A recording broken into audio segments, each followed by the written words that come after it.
Start करें। पहला topic इसमें एडिशन ऑफ वेक्टर्स, हम ये बिल्कुल स्टार्टिंग से पेजेस वाइज रीड करेंगे। मीन्स आपका टाइम भी कम लगेगा और इससे आप अगर एडिशन रीजन कोई भी क्वेश्चन आ जाता है 2023 में तो आप आराम से कर लेंगे। देखिए, A C vector is equal to A B vector plus B C vector. क्यों? क्योंकि जब हम इस ए सी की बात करते हैं, ए बी और बी सी ये एक दूसरे की तरफ कोलिनियर एक ही लाइन में जा रहे थे। देखो, ए बी सी और इसको किसने पकड़ लिया? ए सी ने पकड़ लिया। ऐसे याद रखेंगे कि अगर कोई सेम डायरेक्शन और उसको उसी के आगे डायरेक्शन में जाके कोई कैच कर लेते हैं, मीन्स दो टर्मिनल पॉइंट्स जहाँ मिल जाते हैं, उसको हम क्या कह देते हैं? एडिशन ऑफ वेक्टर कहेंगे। जैसे अगर ये ए वेक्टर होगा और ये बी वेक्टर होगा तो ये क्या बन जाएगा? ए वेक्टर प्लस बी वेक्टर बन जाएगा। अब यहाँ पे अगर उसकी अपोजिट डायरेक्शन शो करनी है हमें, तो अगर ये ए वेक्टर प्लस बी वेक्टर है तो इसका जस्ट अपोजिट क्या आ जाएगा? ए वेक्टर माइनस बी वेक्टर हो जाएगा। अब अगर सपोज ये एक पूरा लूप होता, ठीक है, ए बी बी सी सी हो जाता, तो इसका आंसर क्या आ जाना था? 0 वेक्टर आ जाना था। क्वेश्चन बच्चे ये पूछते हैं कि मैम अगर ये ए बी सी और यहाँ से ऐसे डायरेक्शन हो जाती है सी ए की, तो रिजल्ट क्या आना था? Then the result will be of 0 vector. अब उसके बाद यहाँ पे आपको यही कुछ शो किया हुआ है कि डिफरेंस ऑफ अ वेक्टर भी हम इसी से फाइंड आउट कर सकते हैं। पैरेललोग्राम रूल क्या कहता है कि suppose O A and A B A C, ये कोई दो वेक्टर्स हैं, ए वेक्टर और बी वेक्टर, तो इसका ये जो डायगोनल होगा वो किसको इंडिकेट कर रहा है? ए वेक्टर प्लस बी वेक्टर को। अब नेक्स्ट प्रॉपर्टीज ऑफ वेक्टर, अगर आप ए वेक्टर प्लस बी वेक्टर करोगे तो आप उसको बी वेक्टर प्लस ए वेक्टर भी लिख सकते हो, ठीक है। और इसका प्रूफ यहाँ पे इन्होंने यहाँ पे करके दिखाया हुआ। प्रॉपर्टी सेकंड कहती है कि A vector plus B vector plus C vector जो है वो एसोसिएटिव भी होती है, मतलब आप जैसे मर्जी इसको ऐड कर सकते हो, और इसका भी प्रूफ इन्होंने यहाँ पे करके आपको दिखाया हुआ। Next is multiplication of the vector. अब आइडेंटिटी क्या होगी इसकी? 0 वेक्टर, जिसको आप ऐड करो और उस पर कोई भी फर्क ना पड़े। Multiplication of vector by scalar, scalar is a quantity, जैसे 1 2 3 कोई मल्टी क्वांटिटी हो सकती है। यहाँ इन्होंने लैम्डा साइन लिया, तो ये अगर मॉड के अंदर है तो ये जो लैम्डा होगा वो मैग्नीट्यूड उसका बाहर भी लिख सकते हो। जैसे कि ए वेक्टर यहाँ कंप्लीट था, अगर इसको आधा करूँगी यानी कि मैं हाफ से मल्टीप्लाई कर रही हूँ तो उसकी लेंथ कम होगी। डबल कर रही हूँ या नेगेटिव कर रही हूँ डायरेक्शन, तो उसको हम शो कर सकते हैं इसके हेल्प से। तो के अगर 0 से मल्टीप्लाई हो रहा है तो रिजल्ट क्या देगा? 0। अब यहाँ पे ये फॉर्मूला जो है अब हम 10.2 में यूज़ करेंगे। The formula is A cap. आपको ध्यान हो, अगर हमने ए कैप पढ़ा था, it is a unit vector जिसका मॉडुलस क्या होता है? 1 होता है। लेकिन अगर कभी मॉडुलस 1 ना आए तो हम क्या करते हैं? ए वेक्टर को उसी के मोड से डिवाइड कर देते हैं। नाउ व्हाट इज़ मोड या फिर मैग्नीट्यूड? ये होता है x square plus y square plus z square. अगर ए वेक्टर आपका एक्स आई वाई जे और जेड की है तो इसके एक्स वाई जेड को की वैल्यूज़ को रूट में लिख के आप ए कैप निकाल सकते हो। जैसे इसमें वेक्टर लिख दिया एक्स आई वाई जे, जब भी वेक्टर होगा दैट मीन्स उसके ऊपर ये आई जे के तो आपको रखने पड़ेंगे। नीचे मोड मतलब रूट में x square plus y square plus z square है। नेक्स्ट इज, अब यहाँ पे इन्होंने यूनिट वेक्टर्स की ही बात की हुई है। नेक्स्ट पेज पे इन्होंने आर वेक्टर, इसके स्केलर और वेक्टर कंपोनेंट्स को डिस्कस किया है। देखो, कंपोनेंट फॉर्म क्या होती है? एक्स वाई और जेड, जैसे इसके साथ आई जे के लगा दिया। अगर आप सिर्फ एक्स वाई जेड की बात करोगे तो उसको स्केलर कंपोनेंट कहते हैं, और अगर आपने इसके साथ आई जे के लगा दिया तो उसको क्या बोल देंगे? वेक्टर कंपोनेंट, ठीक है। और इसी एक्स वाई जेड का दूसरा नाम रेक्टेंगुलर कंपोनेंट्स भी होता है, तो ये याद रखिएगा। अब इसकी लेंथ को हम आर वेक्टर इससे डिनोट कर सकते हैं। ये अभी मैंने आपको बताया कि लेंथ क्या होती है किसी वेक्टर की, उसी का मैग्नीट्यूड होता है, तो यहाँ इन्होंने शो कर रखा है। अब जैसे अगर सम आपको रिप्रेजेंट करना है तो आप आई जे के उसकी वैल्यूज़, आई वैल्यूज़ को, जे वैल्यूज़ को और के वैल्यूज़ को ऐड कर सकते हो। ये बाकी सारे रूल्स भी सेम है। के से मल्टीप्लाई करना ये हमें आता ही है। रिमार्क में इन्होंने यहाँ पे बात लिखी है, जब कोई वैल्यू कोलिनियर होगी, ठीक है, जब भी कोई पैरेलल होंगे एक दूसरे के वेक्टर, तो उसको आप इस फॉर्मुलेशन से प्रूव कर सकते हो that b1 upon a1 b2 upon a2 b3 upon a3। इसका एग्जाम्पल लूँ, अगर मान लो मैंने a1 ए वेक्टर लिया 1i 2j 3k, और इसी के साथ मैंने एक a2 वेक्टर ले लिया which is 2y 4j 6k। अब मेरे को ये देखना है कि ये कोलिनियर है कि नहीं, तो मैं इनका क्या करूँगी? रेशो 1/2 2/4 3/6, क्योंकि ये 1/2 ही आ रहा है बार बार, यानी कि इसका रिजल्ट सेम ही है। So this is the reason हम इसको क्या बोल देंगे? These two vectors are collinear vector. Next is, if a vector ये है तो इसकी a1 a2 क्या होते हैं? डायरेक्शन रेशियो, हमने पहले बात कर ली। और अगर इसको हम r से डिवाइड कर देते हैं तो वो क्या हो जाता है? उसके डायरेक्शन कोसाइन, जिसको कोस अल्फा, कोस बीटा और कोस गामा भी कह सकते हैं। अब उसके बाद हम बात करेंगे कुछ वेक्टर जॉइनिंग पॉइंट्स की। जैसे अगर 2 पॉइंट्स को ज्वाइन कर रहे हैं आप, p1 को p2 से ज्वाइन कर रहे हो, ठीक है, आप इसको क्या लिखोगे? p1 p2 वेक्टर लिख रहे हो, तो जब जो टर्मिनल पॉइंट होता है उसमें से हमेशा क्या करते हैं, इनिशियल पॉइंट को माइनस, मतलब x2 minus x1, y2 minus y1 और z2 माइनस z1, और इसी का फिर आप क्या निकालते हो, मैग्नीट्यूड निकालते हो। नेक्स्ट है सेक्शन फार्मूला, जो हमने क्लास 10th और 11th में भी पढ़ा है।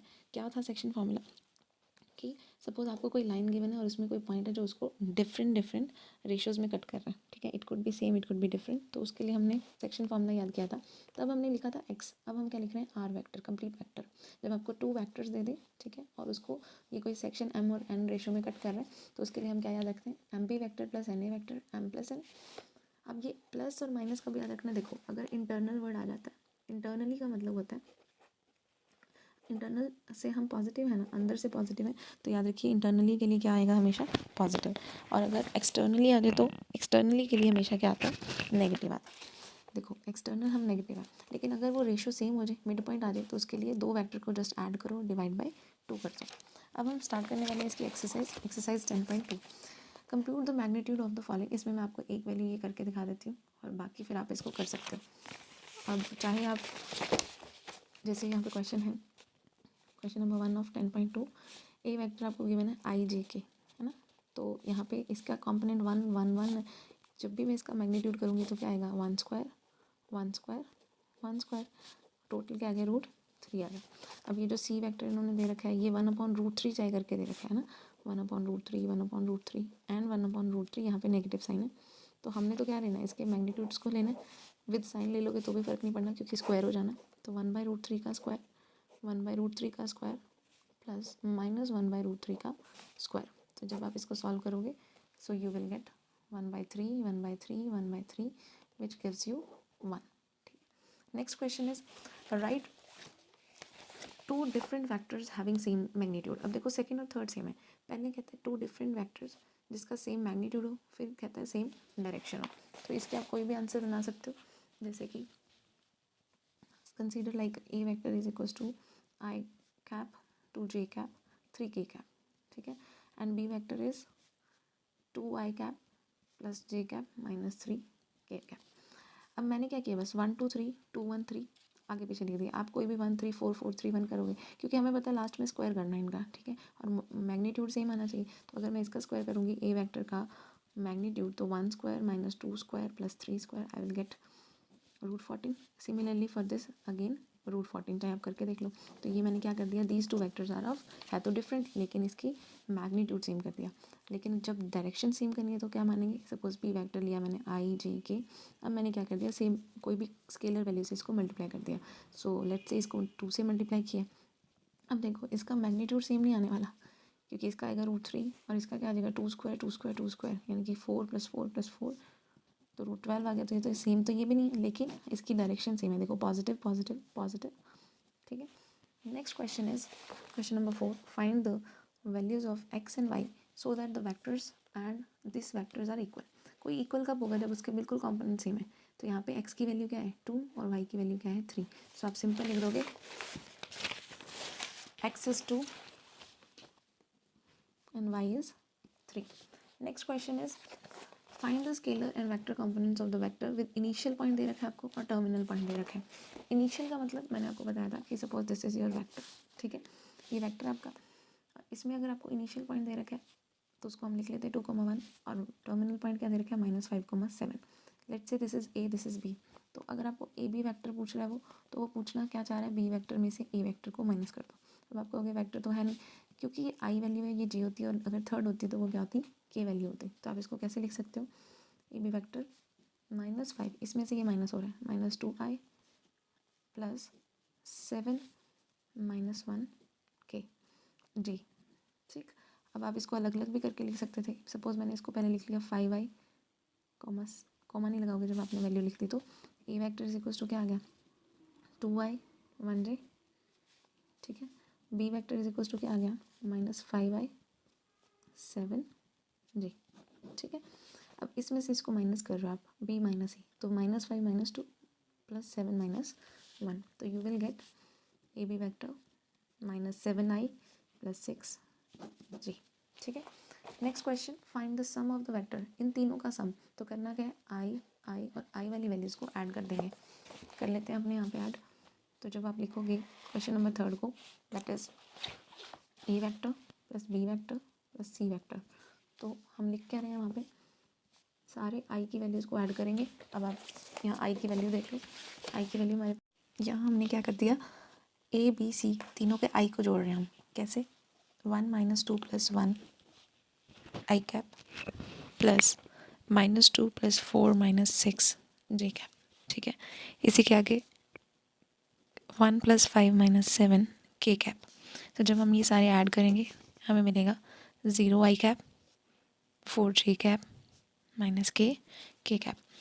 बस यही अपना आंसर है। Question number 7, find the unit vector in the direction of vector this.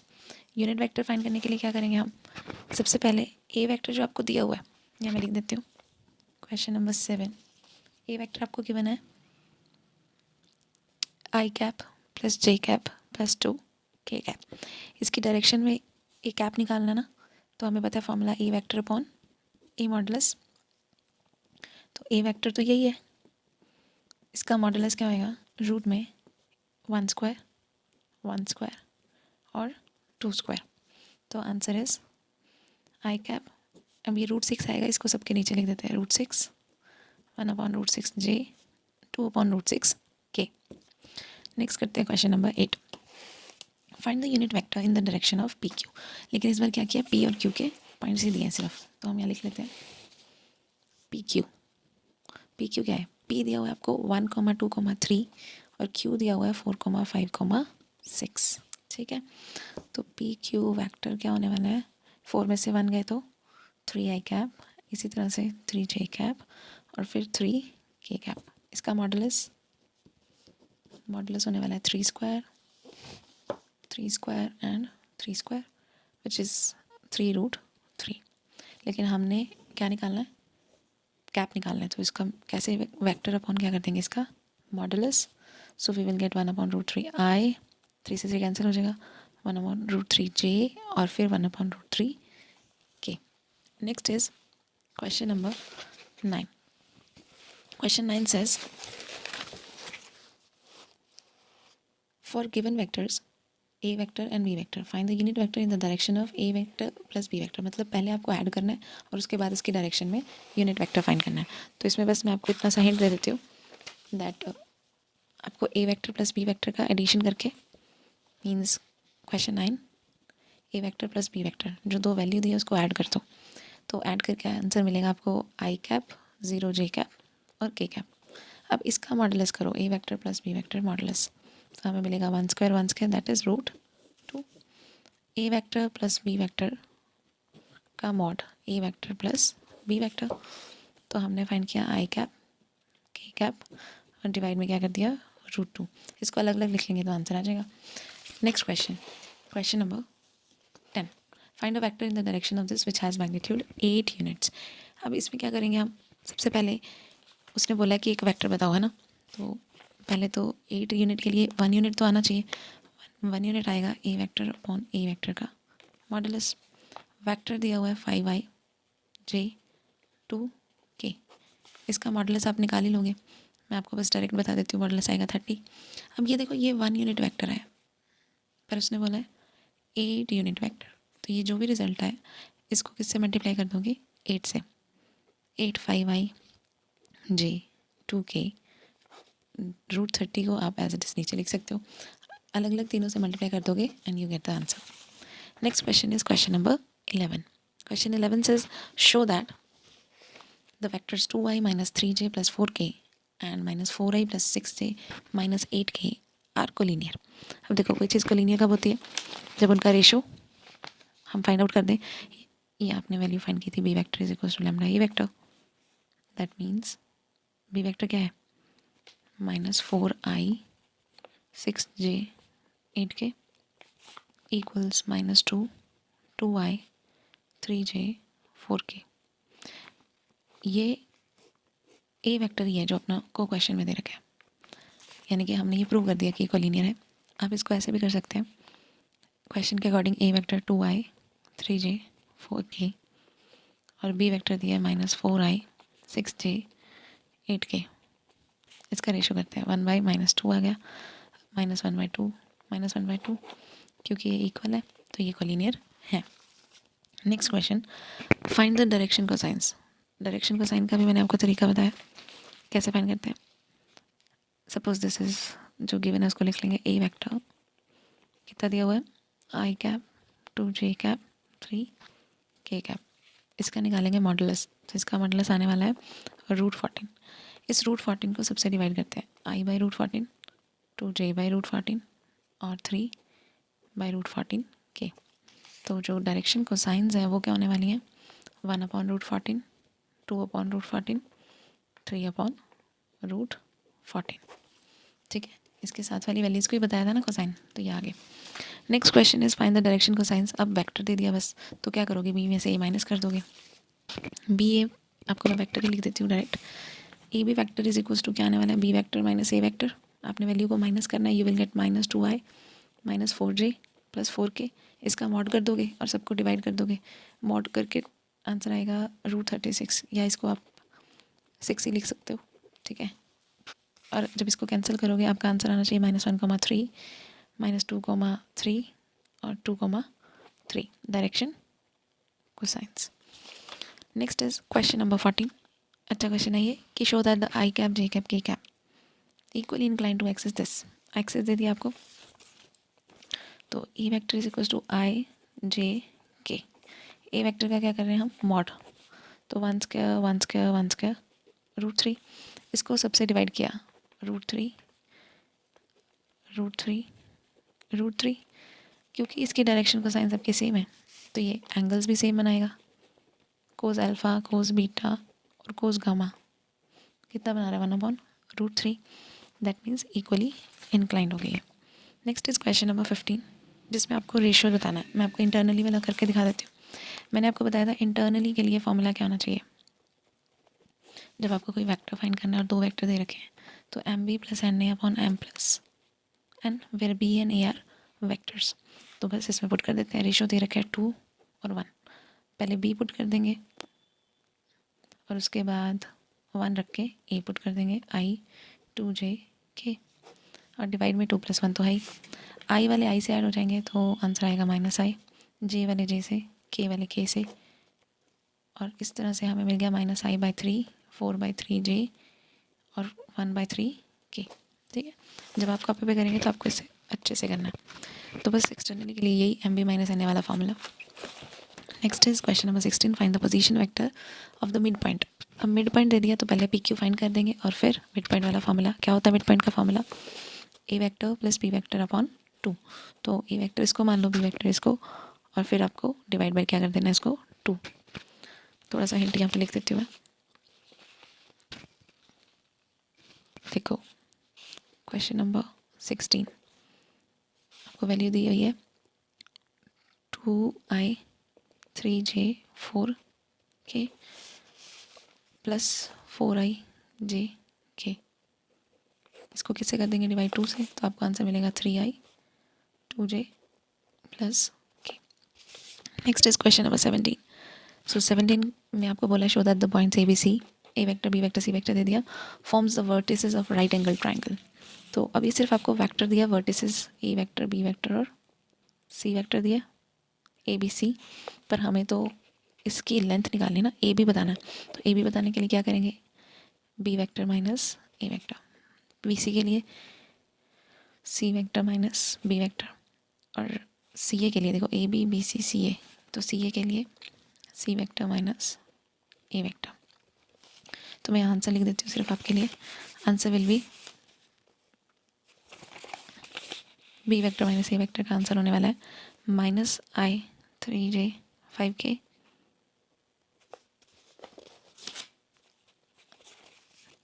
और बी सी का आंसर होने वाला है -i -2j -6k और सी ए का आंसर होने वाला है आपका 2i j k। जब आपके पास ये तीनों आ गए, इसका मॉड तो फाइंड कर ही लोगे, a b b c c a mod करके ए बी का आंसर आएगा 35, स्क्वायर कर देना, बी सी का आएगा 41 और सी ए का आएगा 6। तो देखो ये h square is equal to p square b square बना रहा है, सो यस इट इज। अब नेक्स्ट क्वेश्चन 18th और 19th क्वेश्चन आपको थोड़ा ध्यान रखना है, क्योंकि ये एनसीईआरटी में भी कई इसमें कन्फ्यूजन्स है। देखो यहाँ है इन ट्रायंगल ABC, ये ट्रायंगल दे दिया आपको, which of the following is not true पूछा है इसने, ठीक है। तो नॉट ट्रू के लिए आपको क्या करना है, इसमें एक कोई ऑप्शन को सिलेक्ट करना है। पहला ऑप्शन ABBCC है, दूसरा यहाँ पे ABBCAC, और तीसरा कहीं कि AC लिख दिया तो सेम बन गए, लेकिन यहाँ C है, ABBCCA, ठीक है। तो ये वाला ऑप्शन फॉल्स है क्योंकि इसने डायरेक्शन क्या लिखी है यहाँ पे गलत, बाकी तीनों क्या है ट्रू, ABBC, और फिर अगर CA लिखता है तो ठीक है, अगर AC लिखता है तो वो गलत है क्योंकि AC सामने आना चाहिए, ठीक है। तो ये तो हो गया फॉल्स। 19th क्वेश्चन में कोलिनियर वेक्टर की बात की है, तो जो अपनी बुक है वो इसका आंसर देती है B, C और D, लेकिन कई पुरानी बुक्स में D लिखा हुआ है, ठीक है। पर वहाँ जब D लिखा है तो वहाँ पे नॉट भी नहीं है, ये भी आप ध्यान रखो। तो अगर ध्यान से देखें इसको तो B vector lambda A vector some scalar lambda के लिए ये सही है, लेकिन यहाँ हमेशा के लिए तो नहीं है ना, नॉट ऑलवेज, तो ये B वाला इनकरेक्ट। C कहता है कि नॉट प्रोपोर्शनल, पर हमने तो पढ़ा प्रोपोर्शन में होते हैं कोलिनियर, ये भी गलत। Both the vectors have same direction, ऐसा तो नहीं पढ़ा हमने कोलिनियर में, तो ये तो बिल्कुल गलत। तो करके B, C, D तीनों इनकरेक्ट है। Thank you so much, please do subscribe and share.